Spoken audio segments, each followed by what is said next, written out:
No, okay. Hi, We- I'm Mark Halpert, and joined by my wife Mira Halpert, the founder of the 3D Learner program, designed to help the visual, kinesthetic, or right brain learner be all they can be. Tonight, we're going Welcome. to be talking about goal setting for outrageous success this school year. So, who are we talking about? 3D learner, who we've worked with for the last 25 plus years, and the kind of learner that I am. We specialize in work that's right brain, visual, kinesthetic. For in our world, that's all the same person, meaning that they have an amazingly creative imagination. When you say words, I think in pictures, and that's what these kids and that's what these people do. You need hands-on, concrete things to be able to work with. That's why so many artists and even musicians, but people that really work with their hands are just are amazing right brain. All I can say is right brain visual kinesthetic learners. Yes, they're able to their learning style might be a little different, but the way we process information is 100% using our creative right brain mind. We remember places even from a long time ago. I was just having a conversation with my son, and he was talking about things that he remembers when he was 2 and 3 and 4. Unbelievable. And that's not an anomaly. We hear that all the time from so many of our parents. It was like, how come my kid can't remember where he put his shoes? But boy, he sure remembers when we went to one place one time and he was 4. They thrive when they are actively learning, meaning actively engaged. If they can relate to it, they can so-called picture it in their mind, or they can visualize see themselves, or even if they've experienced doing anything, they are amazing at it. It's why, sorry, they're really good at watching TV, movies, playing video games, because they can relate to themselves. They can really see themselves doing it. You'll notice in this picture is Walt Disney. You don't think he was a visual learner? Come on, he was in middle school drawing pictures. Like, he totally pictured what Disney World would look like in before it was ever built, and he must have had a really hard time trying to be able to convince a lot of other people, but he totally knew what it was supposed to be like. And the kicker, as far as school is concerned, is that these kids truly appear way smarter than their reading comprehension or even some of their other learning and writing might indicate. That's the kicker. Why do these kids struggle? Even if they have average, above average, and even gifted IQs, they often have these difficulties with high frequency words, words like on, the, what, but, and if, words that don't generate a natural picture. Somehow they can remember a picture from 25 years ago, but they can't remember words they've seen and not mastered. So we've had third graders who've seen the word the or of or for hundreds of times, and just they come to it and they haven't yet learned how to master it. And here we use the word yet a lot because they can learn how to do that. Right. They have And let me just put an insert here. Decoding and having them being able to know what those letter sounds are is certainly vitally important for this, so that they actually put some sort of a letter and a sound together. But when they put those letters and sounds together, those words have to be able to create a meaning for them. Absolutely. No matter and what.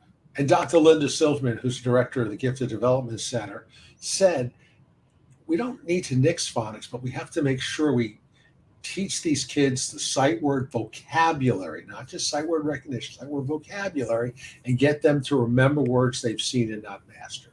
Right. They also have trouble remembering what they just heard or read. These kids may have 125 IQ with a working memory of 90, which is a long way, well below average, okay? Because they have a great visual memory, but not necessarily a good memory for what they heard or read. They process information differently. It appears to be slower because, for those of you who can remember 56K modems, when a Word document would download instantaneously and a video would time out, these kids are processing in videos, so it seems to take them a lot longer, and sometimes they'll be torturously slow readers. It also means that we don't know how to be able to measure that. How is it that we all think that processing speed is how fast someone responds back to us, that rapid naming piece. But that's not always necessarily the fact that kids really know something. And it's also really hard to be able to know when you say put something on. It's like, wait a minute, that word on. Is it turn on the light, put on my shoes, see you on Tuesday? Which on is it in just that same split second? That you might have just been able to do the word on. I just processed all those kinds of meanings, pictures, as you will, and that took longer. Am I slower? Mm, depends on how much coffee I've had. Now, they can hyper focus when interested, but lose focus when bored or frustrated. Tom Brown, a great psychiatrist from Yale, once asked us, we had 150 psychologists, psychiatrists, educators, parents in the room, and he said, I want you to write down the definition of inattention from the beginning, from when I start to when I finish. You have a clean sheet of paper, everybody? Everybody was clean sheet of paper, ready to write.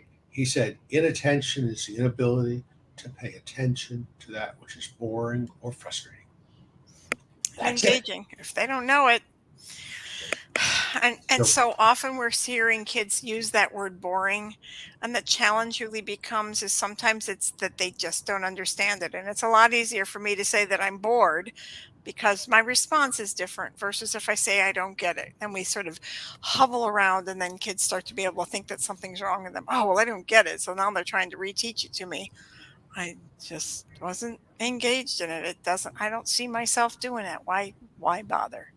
and in a study done in Boston, they found that these kids have great peripheral vision. They can, like Magic Johnson, could see the ball field, the basketball court, but their eyes often have trouble converging. Doesn't mean every one of them has problems. 77% is a pretty large number. And they often get anxious or frustrated, which was a problem 3 years ago, but it's been magnified by the pandemic, where these kids are all of a sudden not only had reading problems, but math problems have kind of exploded for a whole variety of reasons. Well, there are lots of reasons, but not the least of which is they're 2 grades ahead of where they were 2 years ago. But unfortunately, that developmental growth, the time to be able to interact, the different kinds of concepts that they would have learned over these last couple of years have just not been addressed. And there's just no way around it. Kids developed in certain levels and in certain paces, and trying to be able to speed that up and expect a fourth grader now to be able to do what fourth graders did 3 years ago, it's just not fair. It's just not fair. So we need to be able to take that time, which is what we've been able to do for 25 years. We meet the kids where they're at. It's not to say that it's going to take months and months for kids to be able to catch up. They just need to be explicitly taught, and we need to be able to meet them where they're at, have a goal about where it is that we want them to be, and help them get there. Now, we've seen lots of kids come to us who are now 2, 3, 4, and even 5 grade levels below in reading comprehension. We've seen maths, not only people well below grade level in math, but they're turned off to math. And homework is taking a lot longer. Now, one of the things that parents should be aware of is historically, the kid that has a problem in first grade reading has almost a 90% chance of having that same problem in fourth grade. A third grader who has a reading problem has a 74% chance of being a poor reader in 12th grade. And when you look at middle and high schoolers, it turns out kids with disabilities, a staggering 45% are reading 3 to 5 years below grade level, and even worse, 21% are reading 5 or more years below grade level. So there should be, if there's a reading comprehension problem or a math problem, there should be flashing signals that say you got to address it. Now, we're at the time of the year, school year, where parents are starting to be able to have conferences with teachers.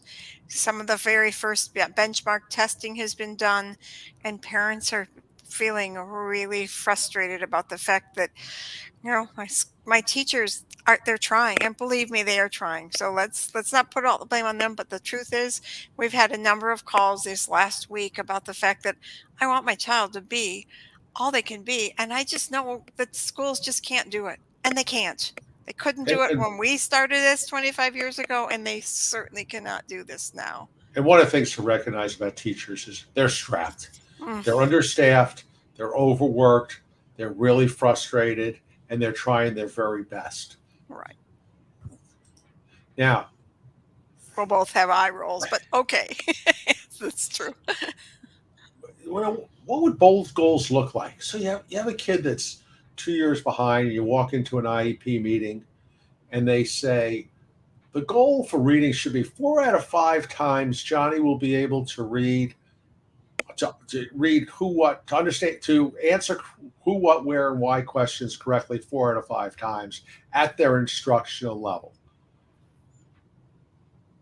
I don't even want anything to do with that goal.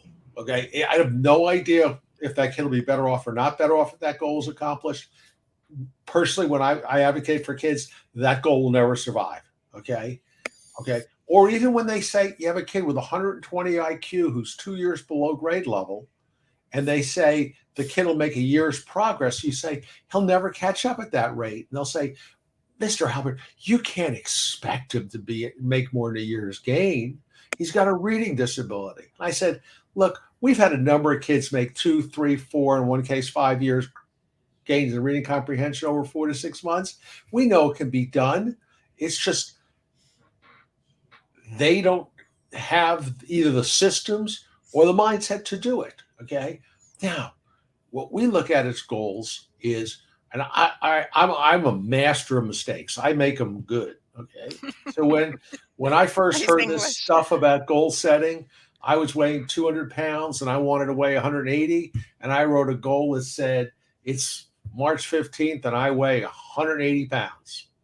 And I went on my way. And 6 weeks later, well, or I guess 2 months later, when I got to March 15th, I weighed 202 pounds. And Wrong I way. gained I gained 2 pounds. I could blame Mira, but the truth of the matter was I'd set a bad goal. Okay. So I came back and wrote a goal that said I feel energized and terrific weighing 180 pounds on And March. he used his visualization skill of what it is that he would look like, what he'd be doing, all of that. Right. And I enrolled my wife in the whole process. And sure enough, I came actually I got there 2 weeks early, got to 180 pounds. And so when we write the goals, we look for a bold goal that's achievable, not one that we know can be achieved. So for a kid who's 3 years below grade level, it may not be practical to set the goal to make grade level in 4 months. But we had a student who was in that situation, reading at the first grade level, going into fifth grade, and we set the goal to be 3 years better 4 months later. And the mom said, but I want her to be on grade level. I want to make 4 years gain. I said, let's set the goal for 6 months to do that. And that's exactly what she did. She worked hard. They did our program. They did the follow-up. The young lady made 4 year gains in 6 months. She doubled her reading speed. She got her homework done in an hour and 15 minutes instead of 2.5 hours. And it only took mom 15 minutes to check the work because the kid had become independent. So that kind of goal is possible. Well, when you make outrageous, and we're calling them outrageous goals, you can sometimes do some outrageous things to be able to make that happen, right? You need to think, hello, think out of the box. So what if we know that if we keep doing what we always done, it doesn't necessarily mean that we're doing something 100 times more. It means that we're doing things differently. We need to be able to meet the kids where they're at. We all need to be able to be excited about what that goal looks like. Obviously, the kids have to be able to be on board. That's That's but and all adults that work work with these kids. If we have, if we have anyone that starts to be able to doubt it, that's that chink in the armor. So it takes a lot. We're not saying that it doesn't, but we're also saying that it is possible. And one of the things that we've talked about before, and we'll talk about over the next number of weeks, is the language that we use. Once we start to be able to, our brains are really amazing things, right? And once we start to be able to use a word that makes it, that holds us back, it'll do just that. So And, let's start to be able to change. We start with that mindset, we start with a goal, and we work our way with how it is that we're going to get there, however we get there. and understanding, we're going to talk about this more next week. When we talked about problems with sight words and problems with word recognition and problems with attention and working memory and processing speed and attention and anxiety, one of the reasons why 3D learners are able to set and help kids achieve such outrageous goals is we work on all those factors in an integrated way, an engaging way. So when somebody says to us, how could you have a goal for a kid who's struggling in math to get to the top math group in 4 months? It's possible. Okay. And one of our competitors, I'll leave unnamed, said, no, it's going to take 3 years to even get them back to grade level. And I'm thinking, that's right. If I do worksheets all the time, it's probably going to take me a long time to get there. But if I work on math in an engaging and effective way, we look at math as an open circuit. These kids who aren't getting math just don't get it yet. But when they're taught in an engaging and effective way, they can make some significant gains. And then homework, you get homework time. Parents are at the raw butt end, so to speak, of this whole problem. The kid comes home, they don't know what the assignment is. They haven't been able to pay attention. Homework takes forever. Sometimes takes 2.5 hours, which should take 35 minutes. But if you set a goal to cut that time in half, then you have a discussion, which we'll have next week, on how to actually achieve that. Okay. And, and then when we talk about being calm, confident, focused, yeah, we do work on having the kids calm. We use something called the safe and sound protocol. Mary, you want to discuss that? Well, this is all about making sure that everybody is at a calmer level, because these kids, yes, they sense our level of pressure of wanting to be able to get things done, and they mirror that, and then they're like that and they're jumping. So there are a number of wonderful programs that are out there. Yes, and we something called heart math to be able to make sure that kids are breathing. You'd be amazed. Also, being able to make sure that we know where all the materials are. I just had a student this last week that we had to jump to 4 different places to be able to go get the site to go get their assignments. That can obviously, once you start to be able to move to something else, what do you think happens to that child's attention? Wow, it's a lot. Now, we also work on attention with something called the interactive metronome, and confidence comes from success. Right. Now, somebody said to me, you cheat a little bit. You couldn't be successful with every student. It takes a committed parent, and the answer is Absolutely. yes. Okay, and we call that good marketing. That's what private schools try to do, is attract the right students, the right things. As a private program, we try to attract students who want their kids to be far more successful in months, and we kind of laugh when somebody says that's not possible, because when somebody gets put down, as we did with one mom who got told some kids got to be average, and we helped the kid go from the 48th percentile to the 95th percentile, that mom just basically used the principal's comment that somebody has to be average to catapult her forward. So when somebody makes a negative comment, it's not what they say, it's how you respond to what they say. And we like nothing more than to prove somebody wrong who says, this kid can't. Okay. So one, that we have a strengths and weaknesses checklist at our website, 3dlearner.com. We do make ourselves available. Our goal is to have 8 conversations with parents. We know that everyone's not going to wind up in a conversation, but we want to help you. The best way we can help kids is to help the parents. So if you got a problem that you want help on, we'd like to talk to you. Okay, you call us at 561-361-7495, or book a time on our calendar at 3dlearner.com/book-now. Now, next week, we're going to take it a step further, which is, now that we've set bold goals, now what? Because it really takes That mindset is a first step. Then it takes assessing for success, and then it takes partnering with the right professional. Sometimes we refer out to audiologists, sometimes you refer out to other people, and sometimes you can do it yourself. But you want to work, you want to set bold goals and then work with the professionals who believe in your child and you and can help your child achieve outrageous It success within does take a weeks. team, and the team all needs to be on that same route. Thanks for joining us tonight. We hope you enjoyed this and that or and if you're seeing this on replay, please don't hesitate to contact us and make comments. We're here. We'd love to be able to hear what you'd like to be able to talk, what you'd like to be able to hear about. But also more than ever, we're here to be able to listen. We've been where you are. We want to help you get up that road to success. Have a great week, everybody. Talk to you soon.